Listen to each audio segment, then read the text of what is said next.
우리 기쁨으로 찬양 1장입니다. 일어나 걸어라. 기쁨으로 찬양 1장 일어나 걸어라 찬양하겠습니다.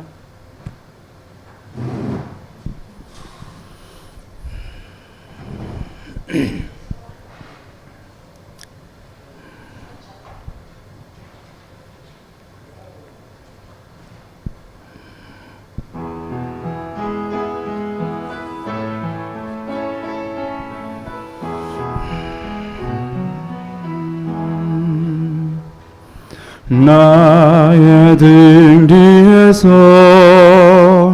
나를 도우시는 주, 나의 인생 길에서 지치고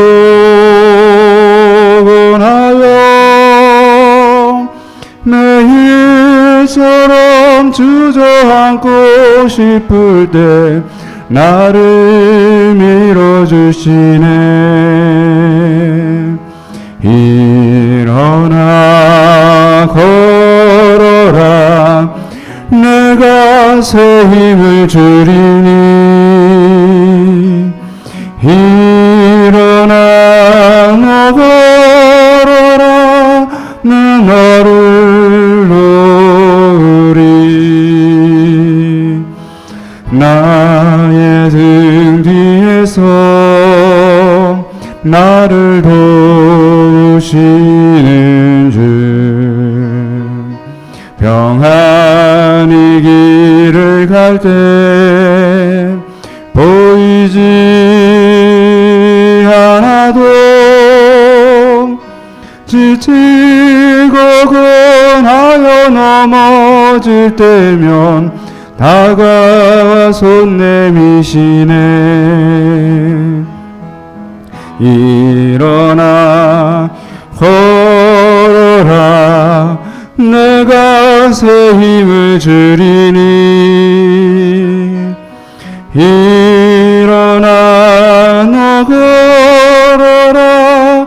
내 너를 놓으리. 나의 등 뒤에서 나를 도우시는 주, 때때로 뒤돌아보면 여전히 계신 주, 잔잔한 미소로 바라보시며 나를 재촉하시네. 일어나 걸어라. 내가 새 힘을 주리니. 일어나 너 걸어라. 내 너를 도우리. 아멘. 우리 2장 부르시겠습니다. 하늘 향해 걷자 2장입니다.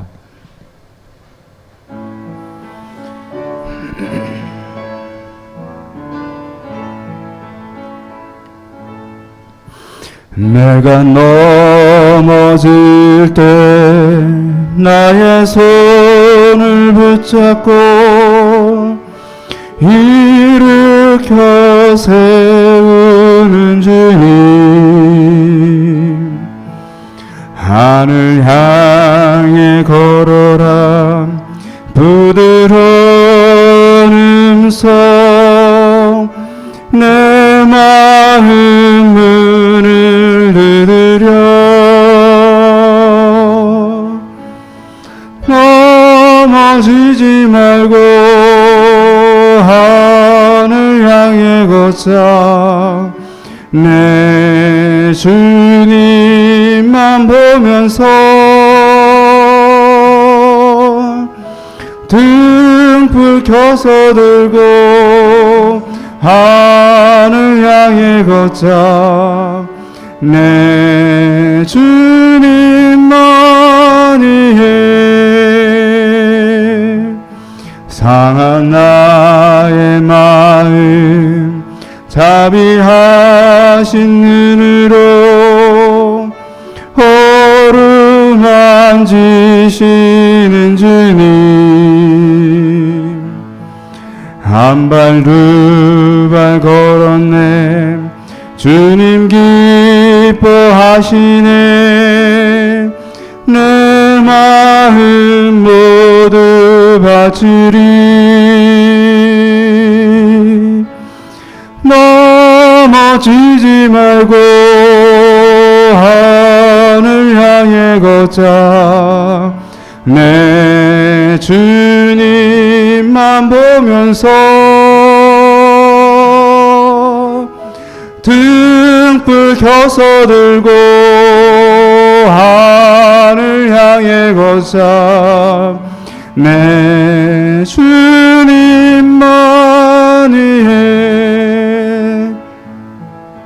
나의 헐룩진 죄 십자가의 피로써 깨끗게 하시는 주님,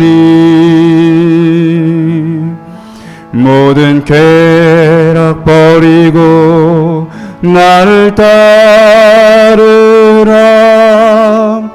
나의 죄 모두 씻겼네.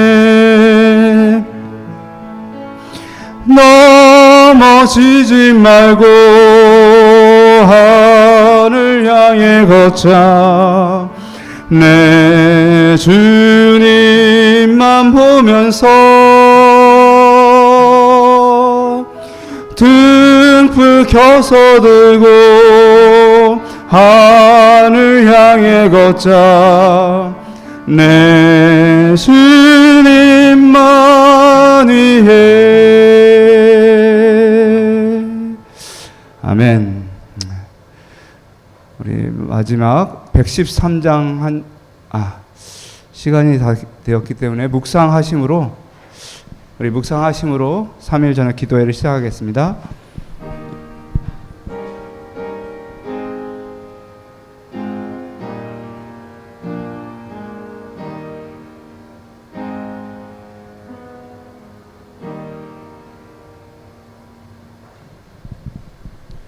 첫 찬미는 203장 부르시겠습니다. 203장 부르신 후에 김기만 장로님께서 기도해 주시겠습니다. 203장 나팔을 들어서 크게 불라.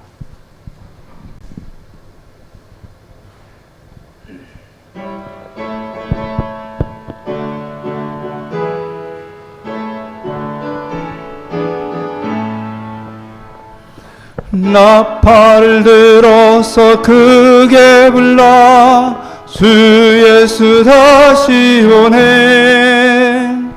나그네 기꺼이 노래하라. 주 예수 다시 오네. 다시 오네. 다시 오네. 주 예수 다시 오네. 산들아 울려라 큰 소리로. 주 예수 다시 오네. 죽임을 당하신 참 어린 양. 주 예수 다시 오네. 다시 오네. 다시 오네. 주 예수 다시 오네. 먼 바다 물결은 큰 소리로. 주 예수 다시 오네. 언덕에 부딪혀 깨어지며. 주 예수 다시 오네. 다시 오네. 다시 오네. 주 예수 다시 오네. 강들이 소리쳐 외치기를. 주 예수 다시 오네. 폭풍과 선풍은 귀는저로. 주 예수 다시 오네. 다시 오네. 다시 오네. 주 예수 다시 오네. 백성이 분노에 삼싸우니 주 예수 다시 오네. 지식과 왕래가 증가하니 주 예수 다시 오네. 다시 오네. 다시 오네. 주 예수 다시 오네.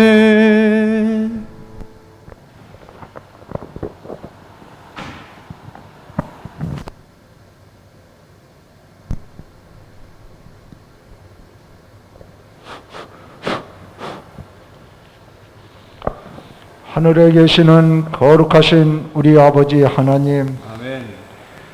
이 코로나 전염병이 계속 확산되는 위험한 세상이지만은 우리 아버지 하나님께서 우리 고독교회 성도들을 안식구 한 3일 동안도 안전하게 지켜주시고 보호하여 주신 은혜에 감사를 드립니다. 아멘. 오늘 기도의 저녁을 맞이하여 소수의 무리지만은 아버지의 좀 전에 모여서 아버지를 찬양하며 아버지께 예배하며 아버지께서 내려주시는 축복과 은혜를 받게 인도하신 아버지 감사합니다. 아멘. 아버지 하나님, 이 코로나로 인하여 어려움을 당하고 있는 많은 백성들에게 주님의 손길이 함께하여 주셔서 그들이 다시 완치되고 나음을 입고 회복하고 건강하여 하나님 앞에 돌아올 수 있도록 인도하여 주시옵소서. 아멘. 이 전환이 속히 종결되고 백성들이 안정을 찾고 살아갈 수 있도록 은혜를 허락하여 주시옵소서. 아멘. 아버지 하나님, 우리 사랑하는 가정을 늘 지켜주셔서 안전하게 하시고 어려움 당치 않게 하시고 주님께 더욱 가까이 나아가는 생애로 살아가며 주님의 재림을 잘 준비할 수 있는 백성들에게 축복하여 주시옵소서. 아멘. 아버지 하나님, 이 시간 또 아버지의 종을 통하여 귀한 생명의 말씀을 들려주실 때에 우리들이 그 말씀을 잘 마음속에 받아들이고 우리가 이 세상 살아가며 믿음으로 더욱 하나님 앞에 더 영광된 삶을 살아갈 수 있는 우리의 생애가 될 수 있도록 은혜를 허락하여 주시옵소서. 아멘. 예배를 시작하는 첫 시간이 오니 마치는 시간까지 아버지 하나님 홀로 영광 받아 주시옵기를 바라오며 부족한 죄인 예수님의 이름으로 간절히 기도드리옵나이다. 아멘. 아멘.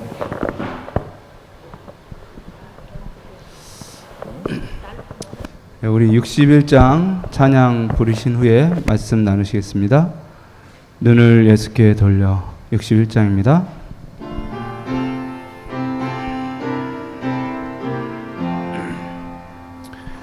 눈을 예수께 돌려 그 얼굴을 주목하라.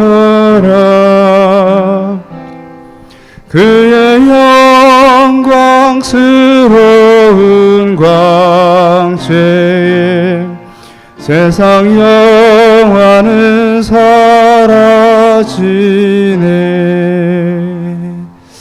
예. 오늘의 축복의 인사는 마태복음 16장 18절에 있는 말씀입니다. 또 내가 내게 이르노니 너는 베드로라. 내가 이 반석 위에 내 교회를 세우리니 음부의 권세가 이기지 못하리라. 내가 천국 열쇠를 내게 주리니 내가 땅에서 무엇이든지 매면 하늘에서도 매일 것이요 내가 땅에서 무엇이든지 풀면 하늘에서도 풀리리라 하시고. 여러분, 여기에서 베드로라는 말은 그 남성 명사고요, 반석이라는 말은 여성 명사입니다. 그래서 예수님께서 너는 베드로라, 내가 이 반석 위에 내가 너 위에 교회를 세우겠다라는 말씀이 아닙니다. 베드로가 반석이 아니라는 것이죠. 천주교에서는 이 말씀을 가지고 베드로에게 하나님께서 하늘의 권세를 주셨다라고 얘기하고, 그 베드로의 계보를 잇는 것이 바로 신부님이고, 신부는 하늘의 권세를 받은 사람들이기 때문에 이 교회의 권위가 매우 매우 크다. 그래서 하나님의 말씀도 변경할 수 있는 것이 바로 천주교의 힘이다라고 이렇게 이야기를 하고 있습니다. 그러나 사실은 이게 베드로가 반석이 아닙니다. 이 베드로는 이 반석은 바로 예수님이십니다. 예수님께서 교회를 세우시고 또한 교회의 기초도 되시는 것입니다. 베드로처럼 죄가 많고 유한한 인간이 하나님 나라의 기초가 될 수는 없습니다. 그리고 주님이 세우신 교회에는 특별한 권세가 있습니다. 우리가 기도하면 하늘에서 뜻이 이루어지고 땅에서도 이루어질 것입니다. 이 권세가 우리와 함께 할 것입니다. 코로나가 있지만 사단의 권세가 여전히 많은 사람들을 두려워하게 하지만 교회는 망하지 않을 것이며 이런 어둠 가운데서 하나님의 빛은 더욱더 밝게 빛날 수 있을 것입니다. 이 권세가 여러분과 함께 있기를 바랍니다. 오늘은 하늘과 가까운 사람에게 있는 하늘의 권세라는 제목으로 말씀을 나누겠습니다. 하늘과 매일매일 가까워지면 가까워질수록 우리는 이 땅의 권세의 지배를 받는 것이 아니라 하늘의 권세의 지배를 받는다고 하는 것입니다. 그래서 우리가 더욱더 하늘과 가까워짐으로 하나님께서 주시는 권세, 하나님 나라를 누렸으면 좋겠습니다. 먼저 동물농장이라는 이 책이 있습니다. 조지 오웰이라는 사람이 쓴 책인데요. 아이들도 읽을 수 있는 아주 재미있는 이야기입니다. 동물들이 있었습니다. 동물들이 사람에게 하도 학대를 받으니까 돼지들, 약간 똑똑한 돼지들이 선동을 합니다. 동물들을 선동을 해서 농장의 주인, 자기 집주인을 쫓아내버려요. 사람을. 권력을 잡고 그리고 농장을 자기네들의 힘으로 키워갑니다. 그래서 동물농장인데, 근데 사실 이것은 아이들이 읽을 만한 그냥 동화 수준이 아니라 러시아의 그 혁명, 그리고 어떻게 공산주의를 이루게 됐는지에 대해서 우화적으로 쓴 되게 유명한 소설입니다. 그래서 어떻게 독재의 권력이 생기게 되는지, 결국 이 이야기의 끝이 뭐냐면 돼지들이 나중에 독재 권력을 잡고요, 사람보다 더 독재적이고 더 이기적으로 다른 동물들을 학대하는 그런 모습으로 끝이 납니다. 돼지가 원래 이렇게 기어다니잖아요. 근데 사람들과 함께 이야기하면서 술을 마시고 그리고 동물들을 학대하게 됩니다. 이 책에서는 독재 권력이 어떻게 형성되는지 몇 가지 원칙을 제시하고 있는데요. 첫 번째는요, 이 책의 처음에 사람을 내쫓았지 않습니까? 그래서 동물들로 하여금 사람을 대적하게 했습니다. 공공의 적을 만드니까 자기네들이 힘이 생긴 것입니다. 우리도 정치할 때 보면 항상 뭐 얘기합니까? 맨날 이제 빨갱이라고 얘기하고, 그리고 또 뭐라고 얘기합니까? 미국의 좌빨 뭐 이런 거 얘기하고, 또 이제 친일파 얘기하고, 그래서 서로 적을 만들죠. 적을 만들어서 자기의 세력을 키워가려고 하는 것입니다. 두 번째는 언론을 장악합니다. 그리고 감시를 해요. 여기 지금 돼지 옆에 개 2마리가 있잖아요. 개 2마리가 이제 사람들을 감시합니다. 그리고 다른 동물들을 감시합니다. 감시하고 자기네 뜻대로 안 하면은 이제 겁을 주고 죽이려고 하는 것이죠. 그리고 이 돼지가 똑똑하기 때문에 모든 글을 다 조작해서 이제 쓰게 됩니다. 그래서 동물들이 그걸 따라올 수밖에 없게 만들죠. 세 번째는 민중들이 어리석은 것입니다. 광적인 충성 세력이 있고 민중들은 어리석기 때문에 이 돼지가 하는 어떻게 말하는지에 따라서 다 듣게 되는 거죠. 여러분, 지금 북한의 체제가 여러분의 상식으로 이해가 되십니까? 김정은이 있고, 그리고 그 밑에는 모두 다 김정은을 신처럼 그렇게 섬기고 그렇게 무조건 따르고 있습니다. 그런 체제가 이해가 가십니까? 이해가 안 가시지만 이런 방식으로 해서 그들은 권력을 얻게 되고요, 민중들은 아무 생각 없이 그냥 그렇게 따르고 순종하게 됩니다. 조선의 건국에 있어서도 마찬가지였습니다. 조선의 건국도 이성계와 이방원과 정도전이 고려 말에 새로운 나라를 만들고자 했고, 그리고 그 새로운 나라가 이제 적폐와 폭정에 시달렸던 이 민초들에게 새로운 희망을 주기 위한 나라였습니다. 그래서 도덕적인 군주, 그리고 지배층들이 약속을 지키는 그런 나라를 만들고자 했었습니다.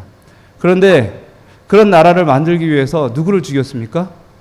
예, 정몽주라는 고려 말의 충신, 아주 정직하고 신의가 두터운 그런 사람들을 결국은 죽이게 됩니다. 왜냐하면 자기의 세력을 키우기 위해서, 권력을 강하게 하기 위해서 결국은 누군가를 죽여야만 했었습니다.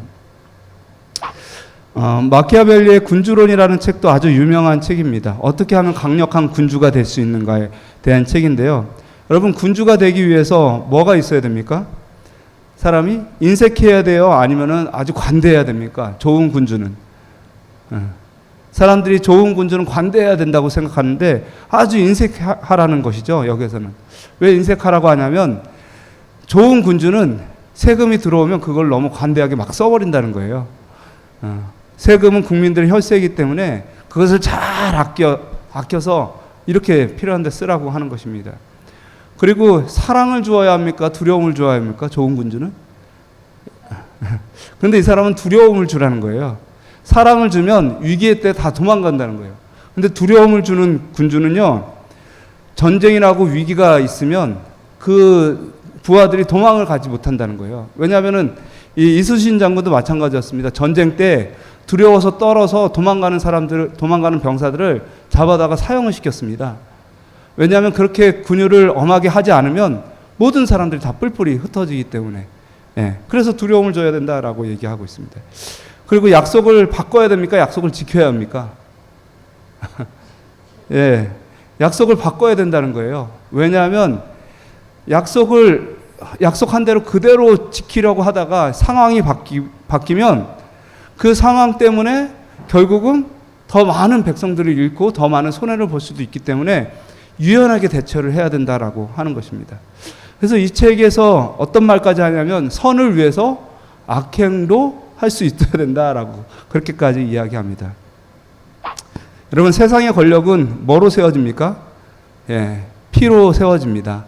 약한 자의 희생을 통해서 세워지죠. 그것을 유지하기 위해서 수많은 백성들을 억압합니다. 그리고 그들은 큰 일을 위해서 작은 것을 희생해야 한다고 말합니다. 역사를 통해서 수많은 나라들이 세워지고 영웅들이 나왔지만 희생 없이 세워진 나라가 없었습니다. 근데 예수님의 나라는 어떤 나라입니까? 예수님의 나라? 예수님의 나라는 다릅니다. 그분은 남의 피를 흘리는 것이 아니라 누구의 피를 흘려요? 예, 자기의 피로 자기의 나라를 세우시는 것입니다. 그분은 나라의 백성을 억압하는 것이 아니라 오히려 약한 자에게 힘을 주고 억압받는 자에게 자유를 주는 그런 분입니다. 그렇게 나라를 세워가시는 분입니다. 그래서 그리스도가 이런 고난을 받고 자기의 영광에 들어가야 할 것이 아니냐라고 이렇게 말씀하십니다. 이것이 주님께서 세우시려고 하는 나라인 것이죠. 예. 지난 시간에 우리는 벨사살 왕과 그 손가락의 이야기를 함께 나누게 되었습니다. 왜 하나님께서 꿈이 아닌 손가락으로 메시지를 전달했는가? 하나님의 임재를 알리기 위해서. 두 번째는 왜 바벨론이 망할 수밖에 없었는지에 대해서 알려주기 위해서. 그리고 왜 하나님 나라가 이 땅에 꼭 필요한지에 대해서 이 손가락을 통해서 보여준 것이었습니다. 이 벨사살 왕은 이제까지 상상하지도 못했던 하나님의 현현을 보게 됩니다. 하나님의 거룩한 영이 함께했던 다니엘에게 큰 감동을 받습니다. 그러나 하나님을 찬양하지는 않아요. 단순히 그 다니엘에게 함께했던 그 하나님의 영이 두려웠어요. 그래서 다니엘과 약속했던 다니엘에게 셋째 치리자로 삼게 해주겠다. 그 약속을 지킵니다. 그래서 다니엘의 해석을 듣고 하나님을 찬양하지는 않았지만 셋째 통치자로 삼게 됩니다. 망하게 하는 나라임에도 불구하고 다니엘에게 큰 권세를 내릴 수밖에 없었던 것은 이 다니엘에게 하나님의 영이 함께했고 하나님의 권세가 함께함을 이 벨사살이 느꼈기 때문입니다. 다니엘은 1장에서부터 언제나 하나님과 함께했습니다. 하나님의 뜻을 이루려고 했었습니다. 그래서 뜻을 정했던 사람이었습니다. 그래서 다니엘에게는 하나님이 언제나 함께 하셨고 하나님은 다니엘을 통해서 그분의 뜻을 항상 이루어 주셨습니다. 다니엘은 모든 환상과 꿈을 깨달아 알았고요. 다니엘에게 육체와 함께 하지 않는 신들이 함께 있었습니다. 다니엘서 2장에 그렇게 나오고요. 다니엘서 3장에는 다니엘 친구들과 함께 신들의 아들과 같은 그 모양이 함께 있었습니다. 다니엘서 4장에는 이 느부갓네살이 거룩한 신들의 영이 있는 다니엘이라고 얘기를 하고 있고요. 그 다음에 다니엘서 5장에는 거룩한 신들의 영이 있는 사람이라고 다니엘을 이야기하고 있습니다. 그래서 여러분, 바벨론 사람들은요, 다니엘에게 항상 거룩한 신이 있다고 생각을 했습니다. 그의 꿈 해석과 민첩함, 지혜, 이것은 그 어떤 사람의 수준도 뛰어넘었기 때문에, 그리고 거룩한 영만이 하나님의 뜻을 이룰 수 있기 때문에 그들은 그렇게 생각을 했습니다. 오늘 본문은 다니엘서 6장입니다. 다니엘은 총리가 되는데요.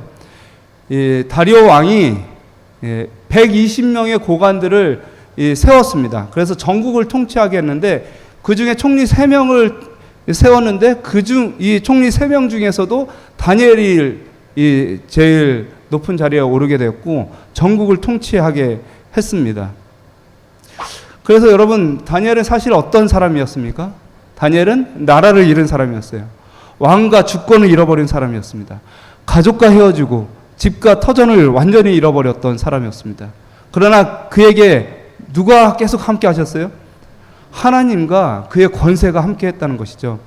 하나님의 임재가 그에게 함께 있으므로 그 다니엘 자체가 하나님의 성전이었고 하나님의 나라였고 하나님의 뜻이었습니다. 그래서요, 세상의 권력이 아무리 바뀌어도 다니엘은 바뀌지 않는 거예요.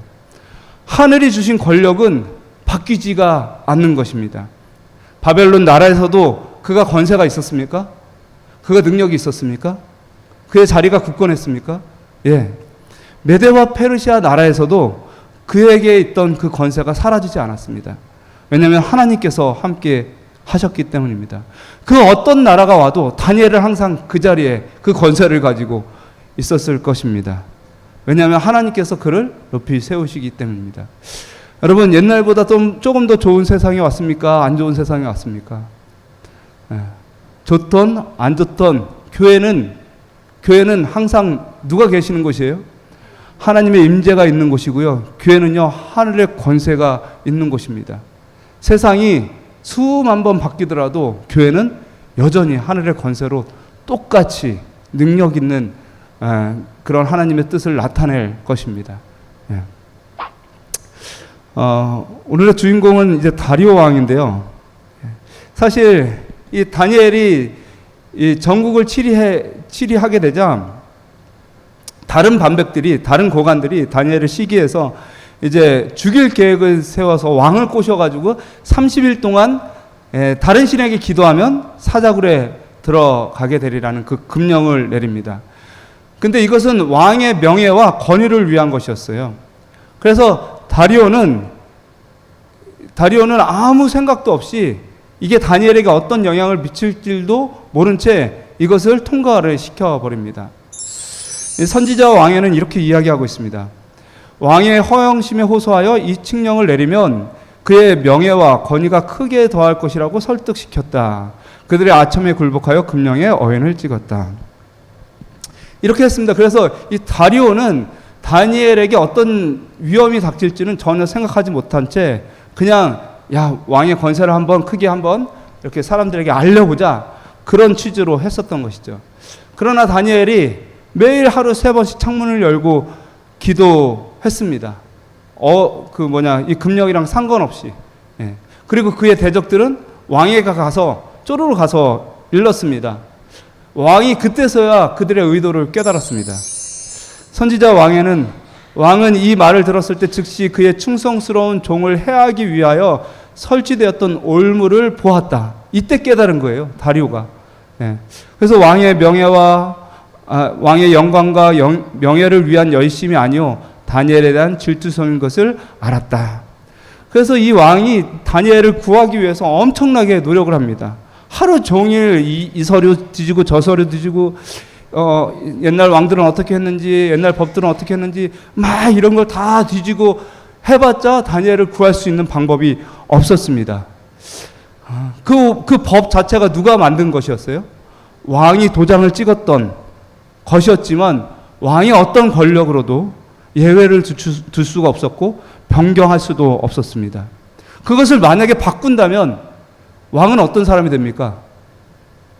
왕은 실없는 사람이 되는 겁니다. 왕의 명예와 권위가 뚝 떨어지는 거예요. 그래서 왕은 뭘 지킨 거예요? 그것을 못 바꾸면서 뭘 지키는 거예요? 왕의 권위와 명예를 지키는 거예요. 왕의 힘을 지키는 것입니다. 그런데 왕이 지킨 그 권위가 누구를 지킬 수 없어요? 다니엘을 지킬 수 없어요. 자기가 원하는 그 사람을 지킬 수가 없는 것이죠. 여러분, 세상의 권력이 다 그렇습니다. 권력과 권위를 세우기 위해서 수많은 말도 안 되는 희생을 강요를 합니다.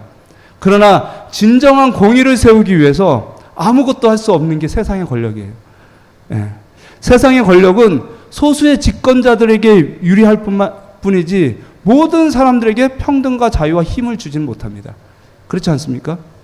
왕은 권세를 가졌어요. 법을 만들고 또한 그 법대로 모든 사람을 따르게 할 수 있는 힘이 있습니다. 그런데 누구는 구하지 못해요? 다니엘을 구하지 못해요. 함정에 빠져서 죽어가는 그의 충성스러운 부하 하나도 지키지 못하는 것이 이 왕의 힘이었습니다. 왕은 금식을 합니다. 그리고 밤새도록 잠도 못 자요. 그리고 나서 그가 할 수 있는 일이라는 것은 기다리는 일밖에 없었습니다. 밤새도록 기다려서 새벽이 되자 사자굴에 들어갔어요. 사자굴에 찾아갔어요. 그래서 다니엘이 들어갔던 그 사자굴에 가서 물어봅니다. 뭐라고 물어봅니까? 너희 하나님이 너를 구원하시기에 능하셨냐냐? 너 지금 살아있느냐? 그는 법을 제정할 힘은 있었지만 억울한 사람을 구원할 힘은 없었습니다. 그도 역시 누구를 의지할 수밖에 없었어요? 하나님을 의지할 수밖에 없었습니다. 왕은 하나님의 도움으로 다니엘을 무사히 사자굴에서 건져냅니다. 이제 그 법은 이제 없애도 돼요? 안 돼요? 이제 그 법은 없애도 돼요. 자기가. 왜냐하면 이제 걸린 사람이 없기 때문에. 그런데요, 왕은 다니엘을 참수했던 그 사람들뿐만 아니라 그의 가족들도 다 데리고 와서 사자굴에 죽입니다. 다니엘을 찬수한 사람들을 끌어오게 하고 그들의 처자들과 함께 사자굴에 던져 넣게 됩니다. 여러분, 왕이 갑자기 힘이 생겼어요. 정의를 구현할 힘이 생겼습니다. 왜 왕은 다니엘을 사자굴에 넣기 전에 이 사람들을 심판하지 못했을까요? 왜 다니엘을 구하고 나서 심판했을까요? 왕의 힘이 어디서 왔습니까? 왕의 정의가 어디서 왔어요? 왕은 다니엘을 구하기 전까지는 아무 힘이 없었습니다. 그러나 하나님께서 다니엘을 구하시고 나서 그리고 이 왕이 힘이 생겼습니다. 왜냐하면 다니엘은 사자굴에 들어가라는 그 명령을 지킨 사람이었기 때문입니다. 그래서 왕의 힘과 왕의 권세가 어디서부터 오냐면 하나님의 구원하심에서 나온다고 하는 것입니다. 하나님께서 능력을 주셔야지만 그 힘이 생긴다고 하는 것입니다. 왕이 이렇게 고백합니다. 아무것도 할 수 없었던 이 다리오 왕이 하나님의 살아계시는 역사와 권세를 보면서 자신의 힘을 어떻게 써야 하는지, 그리고 이 백성을 어떻게 다스려야 하는지 깊게 깨닫게 됩니다. 그는 하나님을 찬양할 뿐만 아니라 그의 앞에 두려워하며 경배하라고 합니다. 여기 보면 다시 한번 이 교회 통치자들은 다니엘의 하나님을 참으로 높이는 조소를 내렸다. 다리오 왕이 조소를 내려 가로되 내가 내 나라에 관할이 있는 사람들은 다 다니엘의 하나님 앞에서 떨며 두려워할지니 그는 사신의 하나님이시요 영원히 변치 않으실 자시며 그 나라는 망하지 아니할 것이요 그는 기사를 행하시는 자로서 다니엘을 구원하여 사자의 입에서 벗어나게 하였더라. 이 교회 군주들은 다니엘의 하나님을 사시는 하나님이요 영원히 변치 않으실 자시며 그 나라는 망하지 아니할 것이라고 고백할 수밖에 없었다. 이 다리오 왕이 사자굴에서 다니엘을 구하고 나서 그 참소하던 자를 심판할 수 있었던 근본적인 이유가 바로 이것이었습니다. 왜냐하면 다니엘의 하나님이 사시는 하나님이었기 때문에 우리는 거기에 굴복할 수밖에 없다. 그리고 이런 다니엘을 음해하고 또한 함정에 빠뜨렸던 그 사람들을 처단하게 된 것입니다.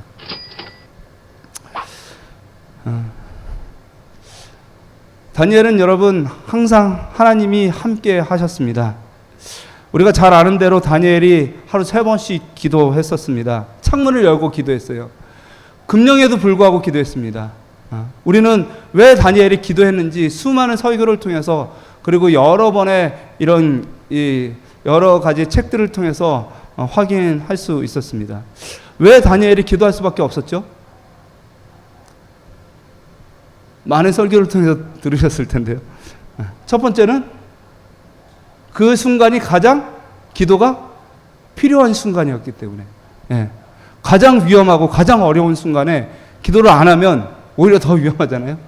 그 순간이 가장 기도가 필요한 순간이었기 때문에 기도할 수밖에 없었습니다. 기도를 멈춘다는 것은 영적 생명이 멈춰지는 것이고요. 육적 생명이 죽는 것보다 영적 생명이 사는 것이 훨씬 더 우선순위였기 때문에 다니엘은 기도해야만 했습니다. 그런데 왜 숨어서 기도하지 않고 창문을 열고 그들이 볼 수 있도록 그렇게 기도를 했나요? 왜냐하면 그들에게 내가 하나님과 관계가 단절된 것처럼 보이기조차 싫었습니다. 몰래 숨어서 기도하지 않은 것이죠. 왜냐하면 그렇게 보이는 것은 왕의 권세보다 하늘의 권세가 더 낮은 것을 인정하기 때문에 그랬습니다. 다니엘이 창문을 열고 기도한 것은 왕의 어떤 권세보다 어떤 이 세상의 어떤 나라보다 하늘의 나라와 하늘의 권세가 훨씬 더 높다는 것을 보여주기 위해서였습니다. 그래서 하늘의 권세를 높이 들린 거예요. 우리는 지금 누구를 믿고 있다? 하나님을 믿고 있다. 우리는 지금 안식일을 지키고 있다. 우리는 지금 예수님의 재림을 기다리고 있다. 지금은 조사 심판의 기간이고 우리 하나님께서 이 세상의 모든 사람들을 구원하시고자 하신다라는 것을 높이 쳐 들은 것이죠. 사자굴에서 하룻밤을 보낸 다니엘에게 다리오 왕이 찾아와서 안부를 물을 때 다니엘은 정말 멀쩡했습니다. 사자들이 하늘의 권세를 가지고 다니엘과 함께 있었고 사자들은 이 다니엘을 천사들이 하늘의 권세를 가지고 내려왔고 사자들은 다니엘을 상하게 하지도 못했습니다. 그리고 또한 두 번째 여기 이 부분이 있는데요. 또 왕이여 나는 왕에게도 해를 끼치지 아니하였나이다 라고 이렇게 이야기합니다. 다니엘의 신앙이 다리오 왕에게 어떠한 피해도 주지 않았습니다. 오히려 다니엘이 살아난 것은요, 다니엘을 옹호했던 왕의 판단이 옳았다는 것을 증명하게 되는 것입니다. 그래서 왕에게 있어서도 매우 중요한 것이었습니다. 만약에 다니엘이 사자굴에서 죽었다면 이 다니엘을 살리고자 했던 이 다리오 왕이 할 말이 나중에 없어지게 돼요. 그리고 그 다니엘을 참소했던 그 사람들의 권세가 점점 더 세졌을 것입니다. 그런데 다니엘이 살아 돌아온 거예요. 왜 다리오가 다니엘을 살렸어야 했는지 그 이유가 증명된 것입니다. 엄청 중요한 사건이었죠. 왕이 엄청나게 큰 힘을 받은 것입니다. 그래서 하나님의 사람과 함께 있는 사람들, 그리고 하나님의 사람들의 편에 선 사람들에게도 하나님의 권세가 함께합니다. 하나님께서는 하늘과 가까운 사람들에게 하늘의 권세로 함께 하십니다. 또한 그를 옹호한 사람들에게도 하늘의 권세를 부어주십니다. 불신앙의 세상에 살아가지만 우리가 매일 하늘과 더욱 가까워진다면 주님의 능력과 통치가 우리에게 임할 것입니다. 여러분, 바벨론과 메다바사의 정치가로서 다니엘이 당한 경험은 사업가란 반드시 기획을 잘하는 정략가이어야 하는 것이 아니라 매 발걸음마다 하나님의 가르침을 받는 사람이면 될 수 있다는 사실을 나타내 보인다. 정치를 하건 사업을 하건 공부를 하건 농사를 짓건 무엇을 하건 그것이 재능이 있어서 해야만 잘하는 것이 아니라 매 발걸음마다 하나님의 가르침을 받는 사람이면 하늘의 권세 속에서 형통함을 얻을 수 있다는 것을 보여주는 것입니다. 다니엘은 세상에서 가장 큰 나라의 총리임과 동시에 어디의 나라의 총리예요? 하늘의 영감받은 빚을 받는 하나님의 선지자였던 것이죠. 우리는 다니엘을 바라보면서 항상 어떻게 생각합니까? 야, 우리 아들도 다니엘처럼 이 세상에서 머리가 되지 않고 꼬리가 되지 않고 머리가 되었으면 좋겠다라고 그렇게 생각합니다. 그런데요, 다니엘은 그 세상에서도 머리였지만 어디에서도 머리였어요?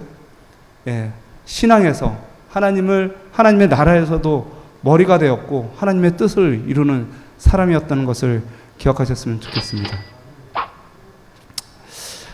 그리스도인이 권세를 얻는 방법은 리더십이나 지혜나 능력이나 품성 이런 것들에서 나올 수도 있겠지만 그런 것이 아닙니다.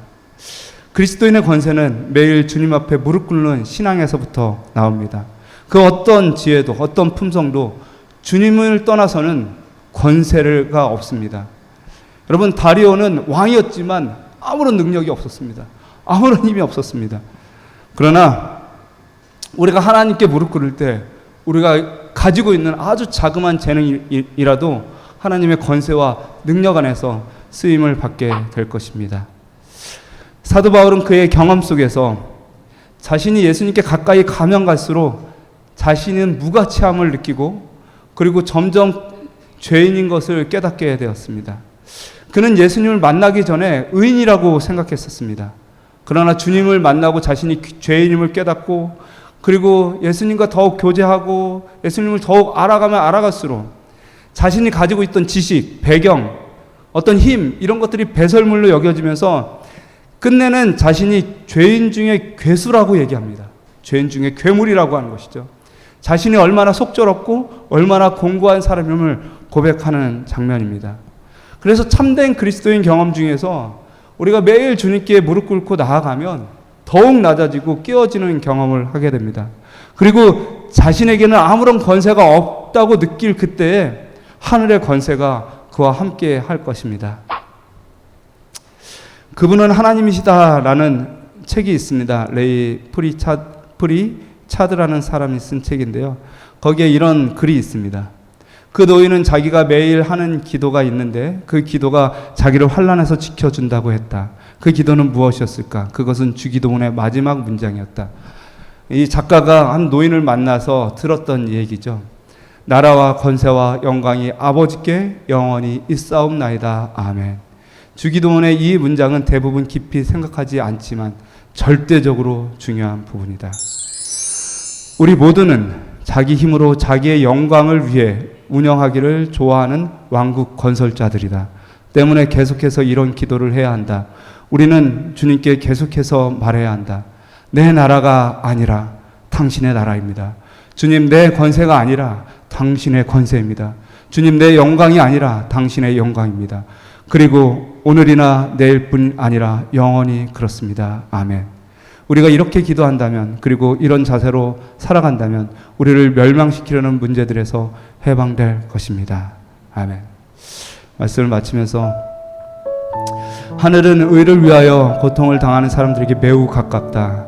그리스도께서는 당신의 충성스러운 백성들의 이해관계를 당신의 것과 동일시하시고 몸소 당신의 성도들의 고통에 동참하심으로 누구든지 당신의 택하신 사람들을 해하는 것은 곧 그리스도를 해하는 것이다.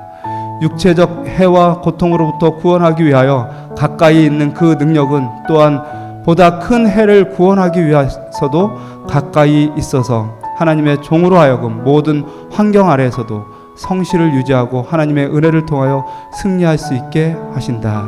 아멘. 주님께서 우리와 함께 하기를 간절히 바랍니다. 오늘 이 시간 잠시 기도하는 시간 갖겠습니다.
예, 우리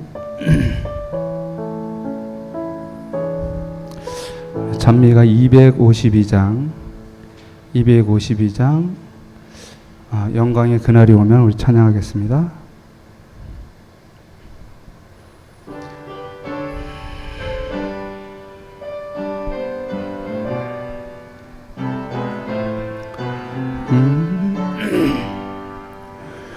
영광의 그날이 오면 저 하늘 더욱 밝으리 새 천사 공중에 힘차게 날아가는 그날부터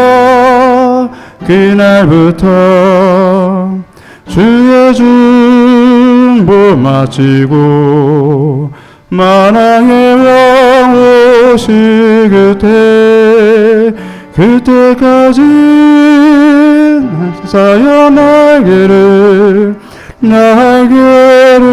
펼쳐라 해천사여 날개를 펼쳐라 이 하늘에서 저 하늘로 새 천사여 날개를 펼쳐라 길에서 기전하라. 간주 들으시고 3절 하시겠습니다.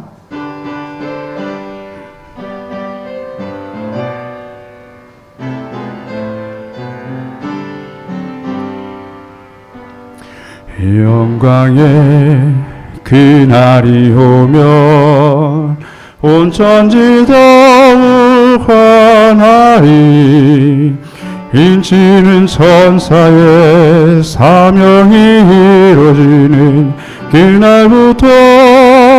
그날부터 주의 백성 구하러 영광의 왕 오실 그때까지 남은 자여 창조주 전하라 남은 자여 창조주 전하라 이 나라에서 저 나라로 남은 자여 창조주 전하라 길에서 기전하라. 아멘. 은혜가 많으신 저희들의 아버지 하나님, 다니엘에게 함께 하셨던 것처럼 이 어두운 세상을 살아가면서 하나님의 뜻을 가지고 하나님의 약속을 가지고 주님을 바라보는 사람들에게 주님께서 함께하여 주시옵소서. 세상의 모든 나라는 망할지라도 하나님의 나라는 결코 망하지 않을 것을 저희가 믿습니다.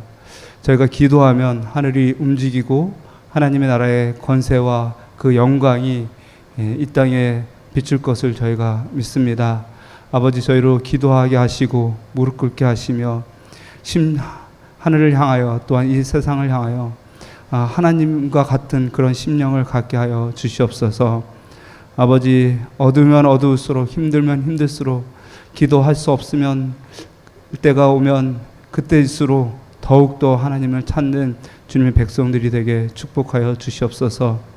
어디에서 어떻게 기도를 하든 각 가정마다 또한 교회에서 기도하는 주님의 자녀들에게 오늘도 성령 부어 주시옵기를 예수 그리스도의 이름으로 간절히 기도합니다. 아멘.